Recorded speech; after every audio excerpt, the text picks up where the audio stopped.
This is the introductory presentation that we've been doing at each of the public meetings, and it's a way to introduce the minor master plan amendment and to invite everybody to participate. So downtown Bethesda is a thriving urban center, an economic engine for the county, and one of the county's most desirable communities. It's home to over 17,000 residents in a diversity of housing types, over 33,000 jobs, including the county's two largest employers, NIH and Marriott.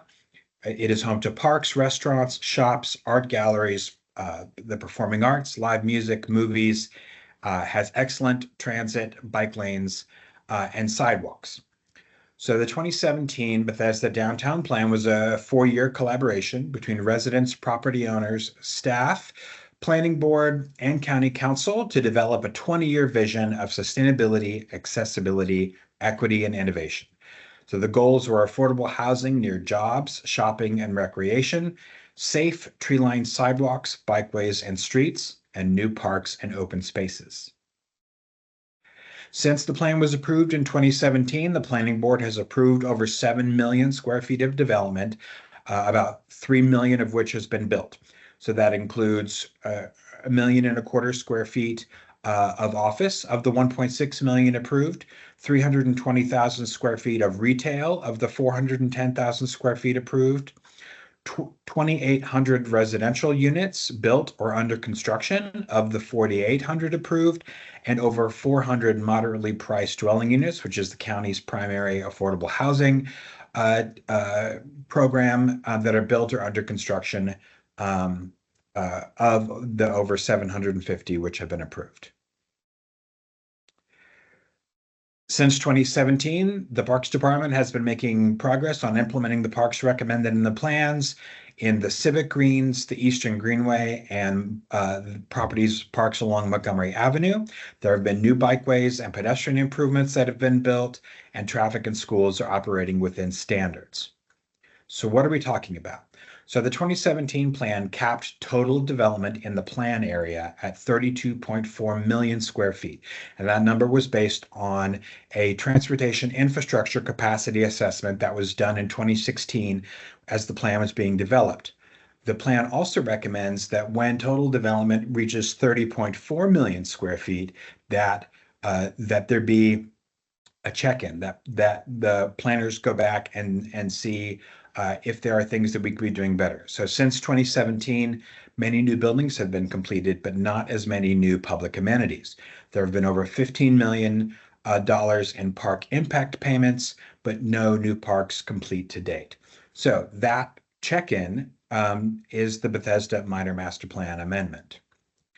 So a minor master plan amendment goes through the same master plan process that's required by law as a full-blown master plan. And you can see here, it starts with a work program, which was approved by the planning board last month. And then we do analysis. We present recommendations to the community and the planning board. The plan then moves on to county council, and county council has the final approval authority for this minor master plan amendment.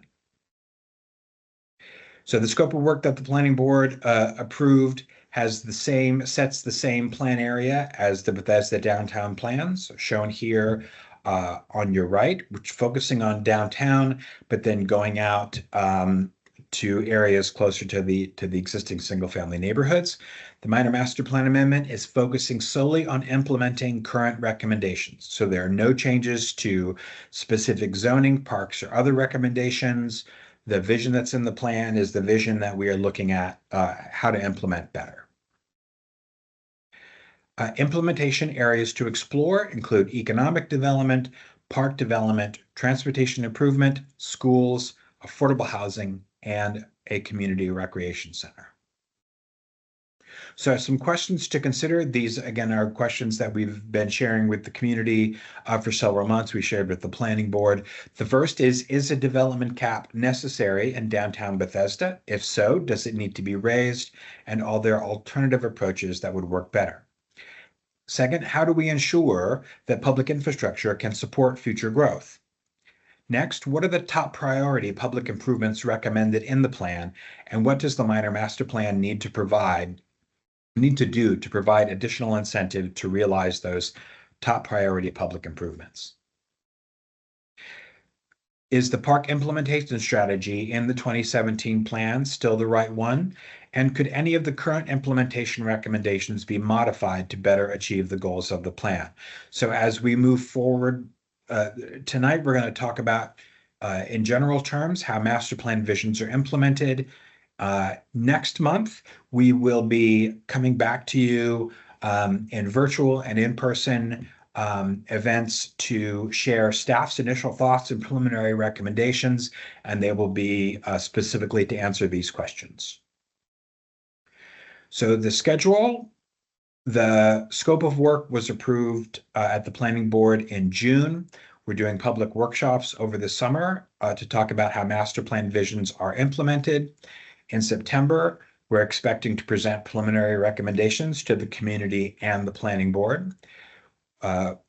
Present a draft plan amendment to the planning board and the community in October, have a planning board public hearing in November, have planning board work sessions, and the planning board draft of the plan to the county council by roughly the end of the year, and then looking to the county council to have their public hearing and review early in 2025. Okay, then how to stay connected and involved. This is the plan website. The website has an e-letter.